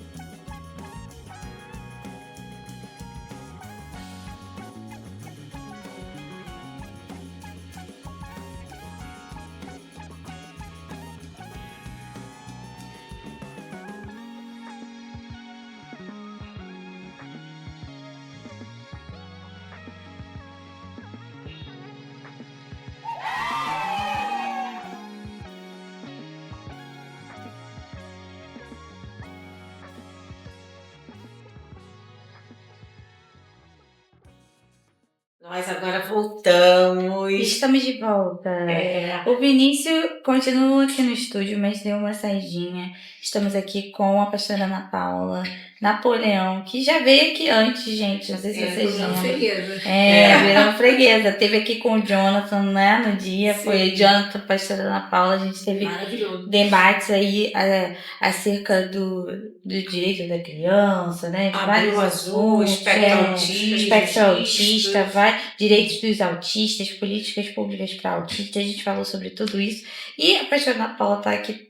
Acho que ela é a pessoa que conectou a gente a esse serzinho aqui de luz, muito iluminado, que trouxe essas tantas medalhas, esse violino lindo, essa menina que tem muitos sonhos dentro de si, é uma menina que quer vencer, que quer fazer a sua própria história ser uma história diferente, né, pastora Ana Paula? Sim, boa tarde, tudo bem para todos. Essa é a importância, né, da gente estender a mão. A pastora Vânia já me antecedeu falando isso, né, porque hoje são muitos dedos para contar e poucas mãos para poder ajudar. Eu costumo dizer isso e acreditar nas pessoas, né? Eu sou uma pessoa assim, que no lixo eu tô sempre fazendo luxo. A pastora contou uma ilustração que linda, né, maravilhosa, mas eu ali sentada eu me lembrei de uma também muito linda também, sobre o lugar que você está, né, e sobre as oportunidades. Porque de tudo que foi dito hoje aqui, o que é assim, acrescer um pouquinho que oportunidade é uma coisa que não vai passar toda hora, né? E não vai ser dada toda hora. Hoje a Tainá está aqui recebendo uma oportunidade. Primeiramente agradeço a Deus, né? Eu estava me falando com ela isso, primeiramente a Deus, a pastora Vânia, a Ariel, que está proporcionando essa oportunidade para a Tainá, né? Eu não quero mérito nenhum, porque assim, eu creio que eu vim com essa missão, né, de acreditar, né, nas pessoas, porque a gente precisa de alguém para acreditar na gente. E eu sempre disse para Tainá, eu acredito em você. Quem me conhece, isso já é um jargão meu, né? Eu sempre falo isso para todo mundo dentro da comunidade. Eu acredito em você, porque eu fui uma pessoa também que ninguém nunca acreditou em mim. E hoje eu peguei esse jargão para mim, eu acredito em você. E a pastora falou aqui, eu achei muito lindo. Pastora, parabéns, continua com esse coração. A Ariel também, que abraça, como essa menina do abraço, ela é a menina do abraço. A pastora Vânia, com suas palavras, porque é uma mulher que eu falo assim, nossa, como eu posso estar diante de uma mulher dessa? Uma mulher, sim, muito conhecedora, tem um conhecimento muito vasto, muito viajada, mas é uma mulher que conhece da periferia, ela vai assim, do 8 a 80 muito rápido, é uma coisa assim maravilhosa. Ela não faz acepção de pessoas, assim como ensina a palavra de Deus, né? Eu acho lindo isso nela. Fomos conectadas primeiramente pelo céu, né? Eu como pastora vou falar isso, fomos conectadas pelo céu. Acredito que assim, primeiro veio um pouquinho de medo, que eu falei assim, nossa, essa mulher é isso, aquilo. Aí veio mais uma outra que é tão, sabe, mas assim, nada me impeça de chegar ao nível. Que eu aprendi que quando nós conectamos com pessoas a níveis superiores, entendam, níveis superiores que eu digo assim, pessoas conectadas com coisas que vão nos elevar, né, a coisas grandes, nós temos que nos conectar sim. Porque se pensarmos pequeno, vamos continuar pequeno. Nós não podemos andar para trás, assim para frente. Mas como eu falei da história, que eu estava ouvindo esses dias, a ilustração, eu achei muito bacana sobre o lugar, sobre o local. Eu estava ouvindo, acho que você já deve ter ouvido, porque isso já é muito antigo. Se eu não me engano, é um filósofo que fala sobre isso, não sei qual, que diz que foi dado a um filho um relógio para ele vender. E ele leva esse relógio a uma casa de madeira. E o valor desse relógio só querem pagar naquela época 2 cruzeiros por aquele relógio. E ele volta para casa muito triste. Depois ele vai a um botequim para vender. E lá o comprador quer dar 5 cruzeiros. Ele volta para casa muito triste.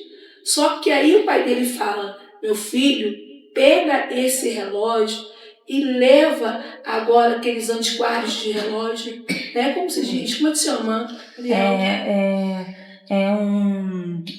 Um relojoeiro, né? Relojeiro, mas de antiguidade. E ele leva. E quando ele leva, ele ganha muito dinheiro. E aquela criança volta para casa alegre, saltitante, maravilhada. O que essa ilustração me mostra? Tudo é o local que você vai e como você olha as coisas. Né? Eu tô ali, eu como pastora, né? Eu tô imaginando José, né? José, a história de José ele foi vendido como escravo, né? Foi vendido como escravo pelos seus irmãos, aonde ele sonhou um sonho. Só que os primeiros sonhos de José foi sonhado sem Deus. E depois, o segundo sonho de José foi introduzido Deus. Quando nós sonhamos com Deus, é diferente, porque o José, de escravo, ele foi a governador. Então, assim, hoje eu quero deixar para todos que estão nos assistindo, não parem de sonhar. Eu acho lindo, né? A mãe da Tainá, assim que eu a conheci, era frequentadora de cultos na minha casa, né? Conheci, assim, lá na Vila Cruzeiro, a qual eu também nasci, fui criada lá, e um tempo depois eu saí, mas ali fiz muitas conexões, não só com Thaís, muitas meninas saíram da minha casa também, casadas, formadas, não querendo mérito, mas eu tô sempre produzindo, né? Cursos, essas coisas, onde tem, eu vou enfiando todo mundo em todos qualquer lugar para estudar. Importante Porque eu acho isso importante. Não, assim, tá falando de política, né? Muitos políticos me procuram, muitas pessoas querem fazer conexões comigo de política. Eu não me sinto bem. Eu, Ana Paula, não me sinto bem. Não digo que nem preparada, porque eu vejo que Jeremias não era preparado a nada, então quando Deus chamou, Deus preparou e Deus colocou ele em lugares altos. E a gente vê também pessoas que nem têm... Eu sempre falo isso, que eu acho que as pessoas, antes de elas irem para a política, elas precisam ter dentro de si o ser político, entender a realidade das pessoas, viver aquela realidade e a sua realidade e entender a realidade diferente, as realidades distintas. E a gente vê aí pessoas dentro do meio político que não viveram nenhuma realidade alarmante ou preocupante, viveram dentro de uma vida de luxo ou de conforto, ou nem de luxo, mas às vezes muito confortável, mas que elas têm a incapacidade de entender a realidade do Brasil. Elas acreditam que a realidade que elas vivem é a realidade do Brasil. E não é. Eu sei, por exemplo, que a realidade que eu vivo não é a realidade da maior parte do Brasil. Eu sei que a maior parte do Brasil vive realidades como a da Tainá. A Tainá é uma das realidades do Brasil. Eu acredito que a política, ela precisa, assim, de pessoas que estejam engajadas dentro das lutas, que estejam vivendo, que estejam vendo as pessoas, que tenham um contato com as pessoas de maneira pura, não porque elas querem ganhar algo. Eu sinto isso muito em você, então eu entendo que você não se veja dentro da política por uma questão ali de... porque a gente assiste uns problemas de corrupção dentro do meio político, né? Problemas de desvio de caráter e tudo que as pessoas têm, mas é importante que você consiga enxergar que dentro de você existe sim um ser que pode vir a ser no meio aí da política oficial, uma política oficial, porque você, além de vir de uma realidade que é a maior, a realidade do grande Brasil, uma parte da realidade do Brasil, eu acho que você também tem contato com as diversas realidades das pessoas. Então você dialoga com todo mundo, está sempre no meio das pessoas e entende aí a importância, por exemplo, entende a importância que o estudo tem para a Tainá, para a família da Tainá. Porque a realidade que a gente vê para crianças que são pobres e periféricas é o desincentivo a tudo. As pessoas não entendem o quanto é difícil um adolescente, um jovem, ir para a escola e ficar firme na escola. Por exemplo, a Tainá, ela falou pra gente, né, antes que ela sofreu bullying, que a vivência do bullying foi o motor para várias coisas na vida dela. Inclusive, bullying pra ela não querer ir pra escola. O bullying é um impedidor de você conseguir concluir o seu estudo. Às vezes você tem, por exemplo, aqui o Vinícius, ele falou, aquilo que ele sofreu foi uma espécie de bullying da própria diretoria da escola. Então, às vezes você tem ali alfinetadas ou situações desconfortáveis dentro da própria escola. Então, como é que uma criança que ela já vive dentro de uma realidade violenta ali, ela está muito mais em contato com a marginalização, com às vezes um trabalho ruim, ou trabalhar muito cedo, como é que ela pode enxergar dentro do estudo alguma perspectiva? Se ela vê que é muito difícil para ela tudo aquilo, né? E eu acho que é muito isso, você traz a importância desse estudo, porque é dessa forma que eu acredito que a favela ela vai vencer e as pessoas da favela vão sair dessas estigmatizações, vão vencer essas grandes barreiras, é através da educação, né, pastora Paula? Não, isso é verdade. A respeito de você falar a política, essas coisas. Já pensei sim, já tive esse pensamento de poder ajudar. Mas aí com quem se comungar, com quem se entrosar, aí é que fica essa questão dessa dificuldade, porque como você falou, é muita corrupção. Hoje as pessoas chegam a mim, querem se afiliar a mim, pelo quê? Pelo que eu conheço, pelas pessoas que eu falo, pelo meu público, entendeu? Porque você alcança muitas porque eu pessoas. alcanço várias pessoas, né? Faço trabalho social, eu trabalho... Você é um assistente social, né? Na verdade, eu sou uma assistente social sem ser, né? Hoje eu tô fazendo psicologia porque eu amo, né? Eu amo a mente e tudo, mas assim, o que eu faço, o trabalho que eu já sou inteirada mesmo, é o trabalho social, que eu trabalho com morador temporário de rua. Eu não gosto de falar essa palavra cracudo, mas dependente químico. Sim. Faço esse trabalho. Nem pode, gente. Nem pode falar coisas, isso, nem pode. Mas eu não gosto nem de usar esse termo dependente químico. Eu tenho uma maneira diferente de falar, meio carinhosa, tá? Eu falo assim, os meus dodói, eu chamo eles assim quando eu chego lá. Sou respeitada em qualquer lugar que eu vou, sabe? Conheço muitas favelas aqui no Rio de Janeiro, talvez nem tanto como a pastora Vânia, mas assim, faço trabalho, não sou mostrada para nada, não fico mostrando, mas eu boto a mão. Sou aquela que vou, boto a mão, faço, e o meu Senhor, ele que faz acontecer o resto, né? Porque eu não vou na minha força, eu vou na força dele. E assim, e no fato de acreditar na Tainá, né?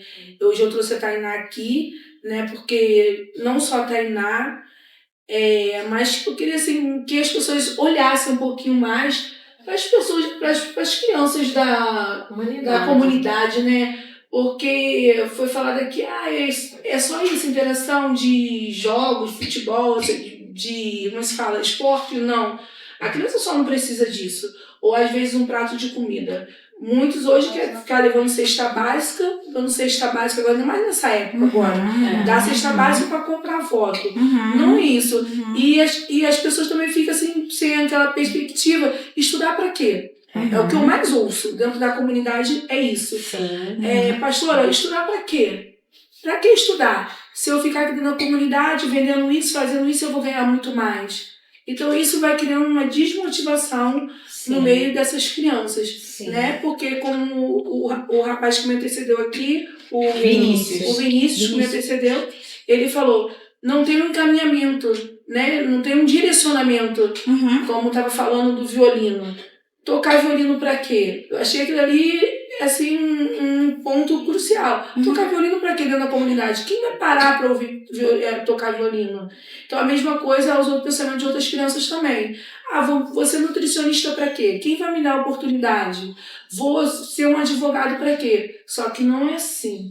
Não é assim que as coisas se procedem. Sim. É as mãos que estende para as periferias, para a favela, e sabemos que na favela só não existe só traficante, na favela só não existe prostituta, na favela só não existe pessoas ruins. Pessoas ruins existem em todos os lugares. Né? Em todos os lugares. A gente vê no meio da política mesmo, em outros meios também, tem bandido, tem tudo. Tem bandidos armados e bandidos desarmados. Sim ou não, Eliana? É isso mesmo. Tem muito.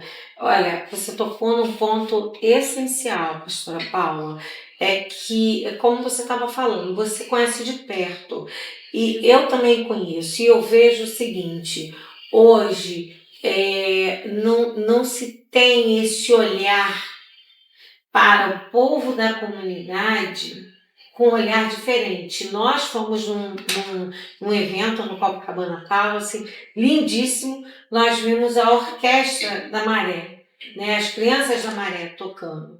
E nós vimos o quê? Também nós vimos crianças tocando na escola de samba. Saindo na escola de samba, uma orquestra de crianças tocando violino ali de um projeto social. Nós vimos isso em São Paulo muito, muito, muito. E tem muitas pessoas que vão para a igreja, e, por exemplo, se a Tainá foi convidada para tocar num evento de uma cantora ou de um cantor que não é da igreja, muitas das vezes vai ter pessoas da igreja, vai ter pastor da igreja criticando. Mas é o trabalho dela.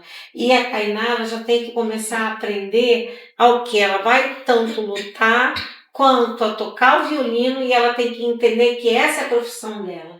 Porque quando nós temos a nossa profissão, eu gosto muito de usar as palavras do meu tio, porque ele dizia, Daniel foi para a Babilônia. Daniel comeu na Babilônia, se vestiu na Babilônia, teve um cargo importantíssimo na Babilônia, porque recebeu até um anel. Mas um anel que, se olhando dentro da palavra, ninguém queria o anel de Daniel. Por quê? Era um anel que ele era o chefe dos bruxos, dos magos, e ele serviu ali, ele trabalhou ali com aquelas pessoas. Mas meu tio dizia, sabe qual era a diferença? O Deus dele não era o Deus da Babilônia.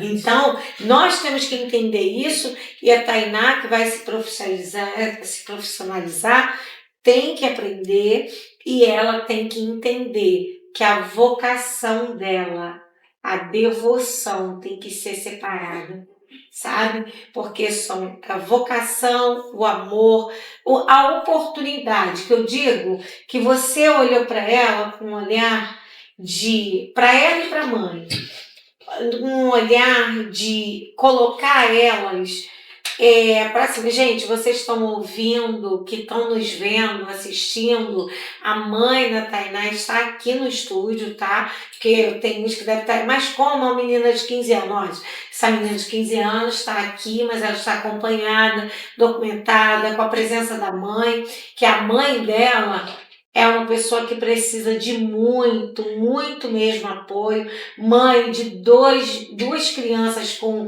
aspecto autismo, né? Com a Tainá, que é uma lutadora, e que a mãe conseguiu colocar essa menina, que eu digo, num caminho do esporte, no caminho da cultura, que é o violino, que é a música. E você consegue trazer essa pérola, essa menina maravilhosa aqui para estar dando uma entrevista pra gente. E eu fico muito feliz, sabe, de você ser minha amiga e da gente. Na verdade, a gente se conheceu fazendo um trabalho que ninguém quer fazer, né? Quer defender as mulheres. Né? Vamos continuar aí. E vamos continuar defendendo as mulheres dentro da igreja, colocando aí para o povo, a violência também está dentro das igrejas. E muita coisa não é falada. E nós temos que falar. Nós temos que buscar falar, né? As mulheres são muito omissas dentro da igreja, muita coisa. Porque agora o que está contando muito é a religiosidade. Sim. Pararam de ser cristãos para serem religiosos. Sim. Então não se fala disso dentro da igreja, é muito difícil. Então mulheres que apanham, mulheres são xingadas, são agredidas, estupradas. Não pode falar muito mais, não pode falar. Verdade. É essa. E a gente já tá nos nossos minutinhos finais. É verdade, o papo tá bom. Mas isso é a realidade. E eu acredito que também o protagonismo que a mulher foi ganhando em um dado momento, agora nesse início aí do século XXI, eu acho que isso incomodou bastante e a gente tem aí um movimento bem agressivo contra essa expressão da mulher, contra essa visão de que a mulher ela consegue sim ser completamente independente e que a gente tem dentro da história das próprias religiões, das diversas religiões, eu não estou falando aqui só da evangélica, de todas, você tem mulheres que são extremamente protagonistas dentro disso e que são exemplos, né? Quando vocês tinham esse projeto de falar dessas mulheres, dessas figuras femininas bíblicas que foram autônomas, que tinham autonomia, que tinham voz de decisão, que tinham a visão de análise, que tinham inteligência fora do comum, e trazer essas mulheres para o protagonismo dentro dessa cena evangélica, eu acho que é de extremíssima importância, né, Vânia? Mas eu quero perguntar uma coisa para Tainá. Qual dessas medalhas você diria para mim assim, essa daqui foi a melhor entre todas elas, ou todas, ou qual fase? As melhores foi a primeira e o brasileiro, que eu totalmente senti, e um outro aí que eu esqueci o nome, mas calma aí, deixa eu lembrar. Não lembro. Não tem problema. Era 2 medalhas. Uma foi de o brasileiro, de terceiro lugar, ia lutar com 6 pessoas. Ganhei a primeira. E a garota que eu lutei a primeira, eu vim num outro campeonato, só que meu professor não foi. E ela falou pra mim, antes de eu entrar pra lutar com a garota, que eu ia ganhar. Que o pior que eu ganhei na medalha de ouro, eu gostei muito, e ela me viu no pódio, ela riu bastante. Também a gente virou amigas e sempre se vê no campeonato. E o Brasil, eu acho que foi o Rio. O Rei do Rio foi o primeiro campeonato que eu fui. Eu amei muito por causa do apoio do professor antes, porque ele ensinou que nem tudo é na pressa, mas na calma. Sim. E o outro foi o que eu falei da garota. E falando sobre que ele sofreu que ele falou da diretora ter falecido ele comer banana. Igual meu professor de matemática, eu amava ele bastante.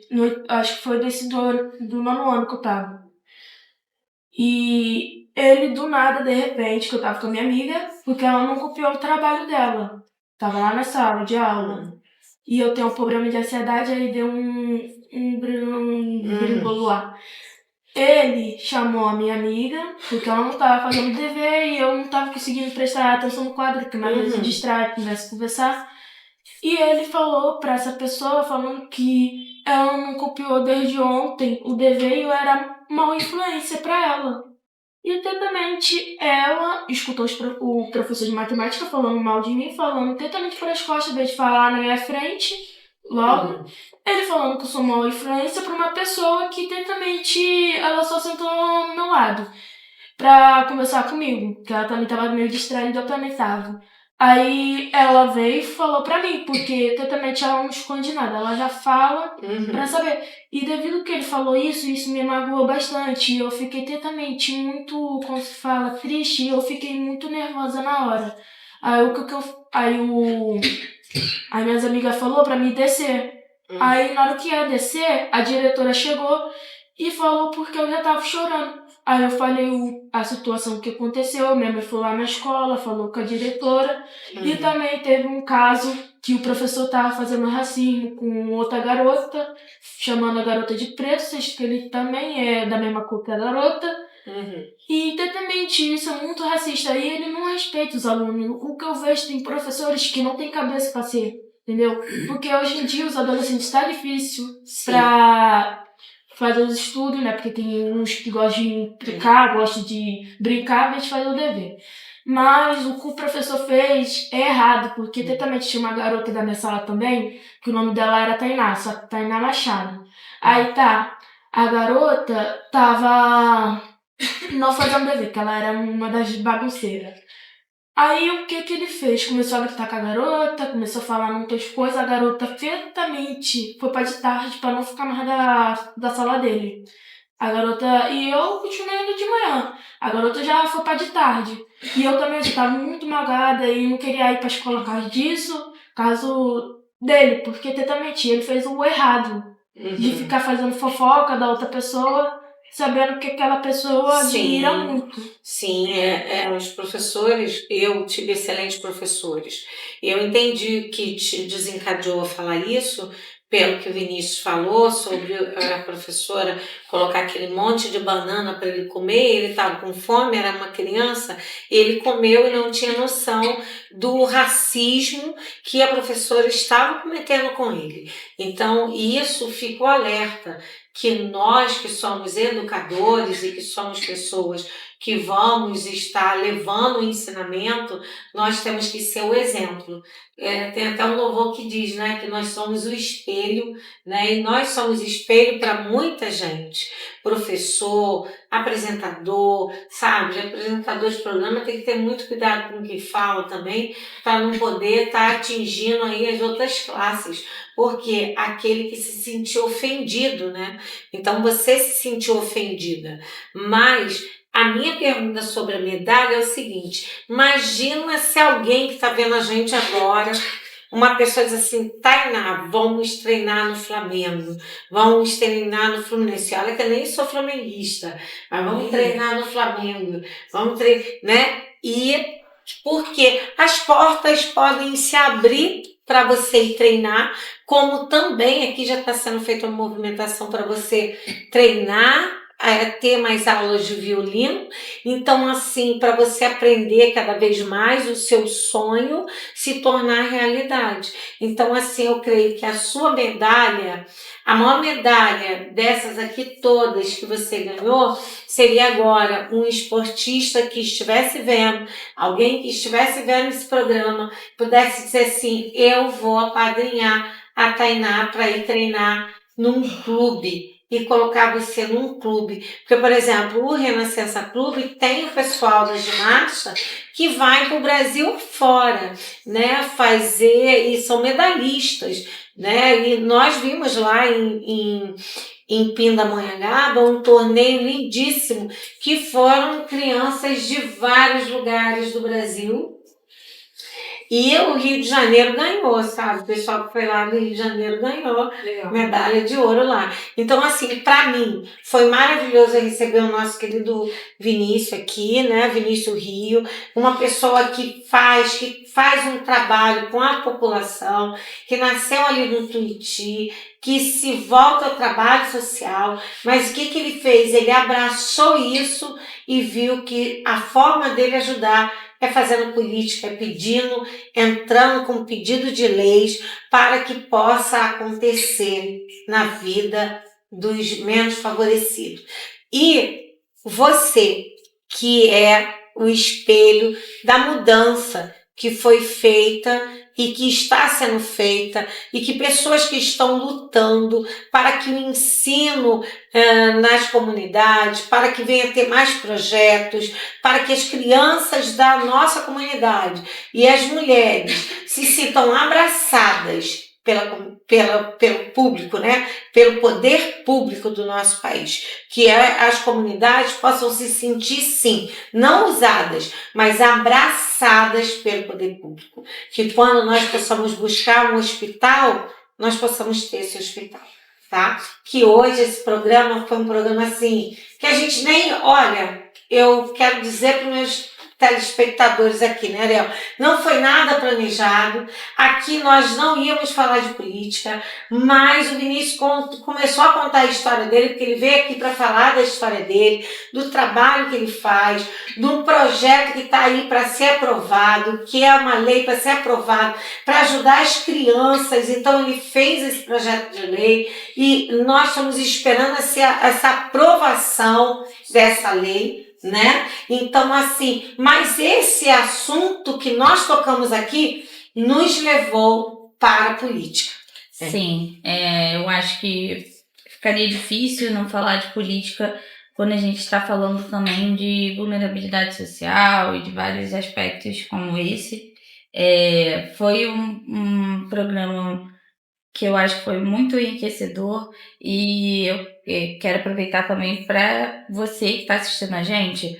Se você viu a Tainá, você faz parte de jiu-jitsu, tá na cena do jiu-jitsu, faz parte da luta, apoia um adolescente, um jovem, uma criança, apoia a Tainá. Se você é uma pessoa que também está envolvida com a música clássica, a Tainá é uma menina que quer aprender a tocar violino, está aprendendo a tocar violino e já está arranhando, né, ali as músicas, as coisas. Mas seria muito interessante que ela participasse de um projeto bem legítimo para que ela cresça mais e mais e mais, ter professores, ter um espaço que ela possa treinar e estudar, né? Porque a música é isso, é estudo, dedicação e competência, né? Vânia, Isso. que é da cena musical, sabe disso. Sim, sim. E antes da gente terminar, só um detalhe, gente. No dia 13 de julho foi o aniversário de 36 anos do ECA. A gente falou sobre isso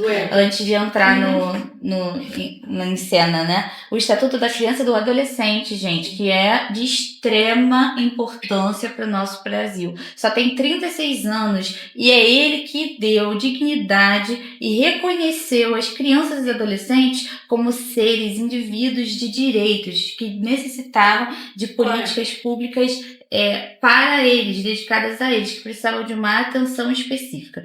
Então é importante que a gente fale sobre isso. A gente tem o nosso parceiro Jonathan Peixoto, que está na luta, está trabalhando, está em cena aí e aproveitando para falar sobre isso, sobre o ECA. Ele hoje teve reunião no Ministério Público, não só ele, todos os conselheiros ali da Maré, Bom Sucesso, Ramos, Tijuca, Andaraí, todos foram para essa reunião, que é muito importante, que eu creio que é sobre essa lei que está sendo pedida. Viória, obrigado por você que está até agora conosco aqui, né, nos assistindo, porque o nosso programa é isso. Nós estamos ligados em você e você ligado aqui em nós, viu? Tá? Rádio Tropical Web Brasil. Obrigada, gente. Tchau, tchau. Até semana que vem. Quer mandar um beijo para alguém? Tá vendo? Pode mandar, filha. Beijo, primo. Quer mandar um beijo, Fajora?